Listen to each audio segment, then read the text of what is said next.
আওয়ামী লীগকে ব্যাকডোর থেকে ফিরিয়ে আনার কোনো ষড়যন্ত্র আমরা মানব না।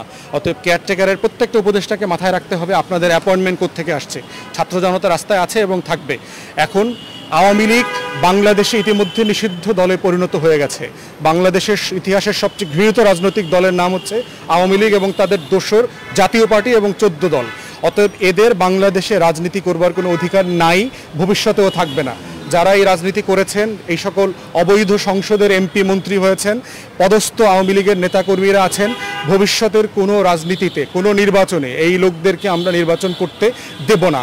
এইটা গণ অভ্যুত্থান পরবর্তী জার্মানিতে, ইটালিতে, ইরাকে, পৃথিবীর বিভিন্ন দেশে হয়েছে।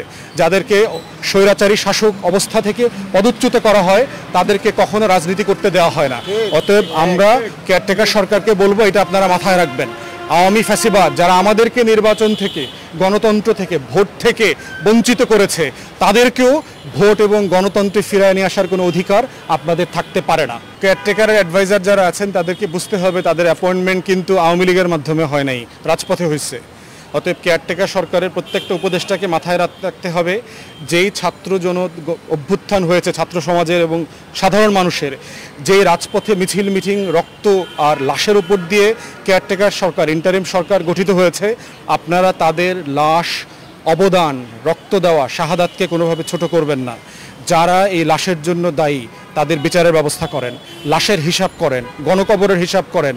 মর্গে শত শত লাশ পড়ে আছে, অধিকাংশ মানুষকে লাশ পরিবারের কাছে বুঝিয়ে দেওয়া হয়েছে পুলিশ এই শর্ত দিয়ে যে সে কোনোদিন মামলা করবে না। অতএব ডিসচার্জ রিপোর্টগুলো সংগ্রহ করেন। আওয়ামী লীগকে ব্যাকডোর থেকে ফিরিয়ে আনার কোনো ষড়যন্ত্র আমরা মানব না। এবং আমরা যেটা বরাবরই বলার চেষ্টা করেছি যে সে এবং আওয়ামী লীগের রাষ্ট্র পরিচালনার কোনো ম্যান্ডেট কখনোই ছিল না।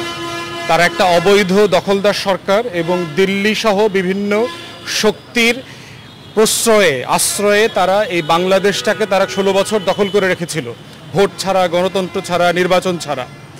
এবং এটা দুঃখজনক যে যেই ভারত গত কয়েকদিন আগে বিশাল আকারে 2 মাস ধরে নির্বাচন এবং ভোটের আয়োজন করলো, সেই দিল্লি নির্লজ্জভাবে একটা অনির্বাচিত স্বৈরাচারকে, যাকে দেশের কোটি কোটি মানুষ আন্দোলন করে, হাজার হাজার মানুষ জীবন দিয়ে পালাতে বাধ্য করেছে, তাকে তারা আশ্রয় দিয়েছে। আমরা মনে করি আমরা ভারত সরকারের সাথে এই পলিসির সাথে একমত না।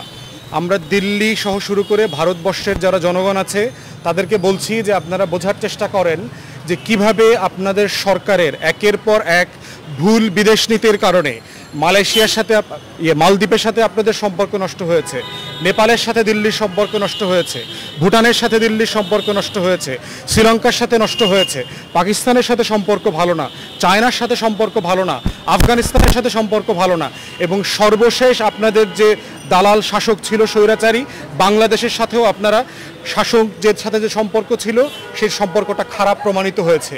অথবা আমরা বারবার বলেছি দিল্লির এই যে বিদেশ নীতি, এটা বরাবরই ভুল ছিল, এটা বারবার ভুল প্রমাণিত হয়েছে।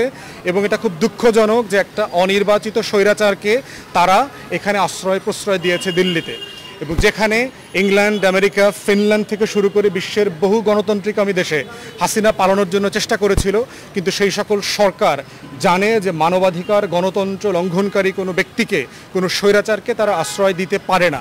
এবং আইসিসির যারা সিগনেচারি, আপনারা জানেন জাতিসংঘের সবচেয়ে সর্বোচ্চ ফৌজদারি আদালত, ইন্টারন্যাশনাল ক্রিমিনাল কোর্ট, তাকে প্রসিকিউট করতে পারে। অতএব ভারত হচ্ছে আইসিসির স্বাক্ষরকারী দেশ না। অতএব এই কারণে তারা মনে করছে যেহেতু হাসিনাকে যে কোনো মামলায় গ্রেফতারের ওয়ারেন্টি জারি করার সুযোগ আছে, তারা এমন একটা দেশে তাকে আশ্রয় নিতে হবে যেই দেশটা আইসিসির স্বাক্ষরকারী দেশ না। দিল্লি তার জন্য এখন নিরাপদ অপশন। কিন্তু আমরা দিল্লিকে বলতে চাই শুধু আইসিসি রেগুলেটরের বিষয় না, পৃথিবীর অনেক নাগরিক সনদ, মানবাধিকারের সনদের ভারত স্বাক্ষরকারী দেশ। অতএব আপনারা যদি হাসিনাকে এভাবে আশ্রয় প্রশ্রয় দেন, এতে ভারত সরকারের সারা দুনিয়াতে বদনাম হবে এবং সুনাম নষ্ট হবে। ধন্যবাদ।